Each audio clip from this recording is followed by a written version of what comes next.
नमस्कार, कसे आहात? खूप दिवसापासून मला तुमच्यासोबत काही शेअर करायचं होतं, पण जेव्हा योग्य वेळ येईल तेव्हा म्हटलं तुमच्यासोबत मी शेअर करावं. तर तुम्हाला कळालंच असेल व्लॉगच्या टायटलवरून की एवढे दिवस व्हिडिओ का येत नव्हते. तर येस, आय एम प्रेग्नंट. मी गरोदर आहे आणि खूप दिवसापासून ब्लॉग्स आले नाहीत आणि हाही ब्लॉग असा काही विचार नव्हता शूट करावा म्हणून, पण काही छोटे छोटे क्लिप्स आहेत ज्या मी जॉईन करून तुमच्यासोबत शेअर करते. प्रत्येकाची प्रेग्नन्सी जर्नी ही वेगळी असते, अवघड असते खूप. माझी ही दुसरी प्रेग्नन्सी आहे, तर दुसरी प्रेग्नन्सी अजून अवघड असते, कारण आपल्याकडे ऑलरेडी एक बाळ असतो, त्याला आपल्याला सांभाळायचं असतं. स्कूल, क्लास, टिफिन, तर ह्या सगळ्या गोष्टी असतात. तर हे छोटंसं आम्ही असं सेलिब्रेट केलं होतं, तर तेच तुमच्यासोबत मी शेअर करते. हा व्हिडिओ थोडासा जुना आहे. विशेष काही आम्ही असं सेलिब्रेट केलं नाही, फक्त केक आणला होता आणि असंच गिफ्ट्स वगैरे आणि थोडीफार शॉपिंग बाहेर जाऊन जेवायचं रेस्टॉरंटमध्ये, बस एवढंच. कारण कंटिन्यू पाऊस आहे त्यामुळे.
रेस्टॉरंटमध्ये जेवायला गेलो ना, तर आमचा ठरलेला मेनू असतो, तोच आम्ही नेहमी ऑर्डर करतो. मी बऱ्याचदा सांगितलंसुद्धा आहे, नवीन काही आम्ही ट्राय करत नाही.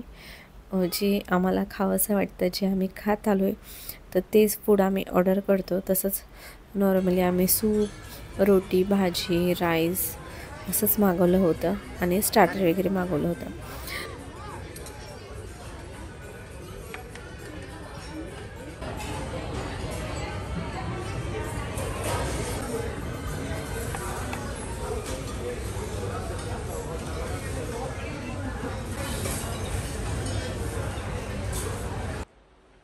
तर त्याच दिवशी आम्हाला मॉललासुद्धा जायचं होतं, पण एवढा पाऊस होता त्यामुळे आम्ही नाही गेलो. दुसऱ्या दिवशी आम्ही गेलो, संडे होता त्या दिवशी.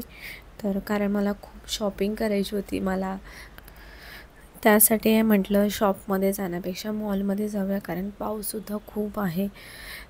रस्त्याला सगळं गाड्या, चिखल, ट्रॅफिक असतं, त्यामुळे असं ठरवलं की मॉलमध्येच जाऊया म्हणून. तर मॉलला गेलो तर आम्ही, पण मी काही शॉपिंग केलेलं नाही, कारण मला काहीच आवडलेलं नाही. तर असंच मात्र फिरून आलो आणि चिकूला थोडा वेळ खेळवलं.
भेटूया अजून एका नवीन व्हिडिओमध्ये. तोपर्यंत बाय.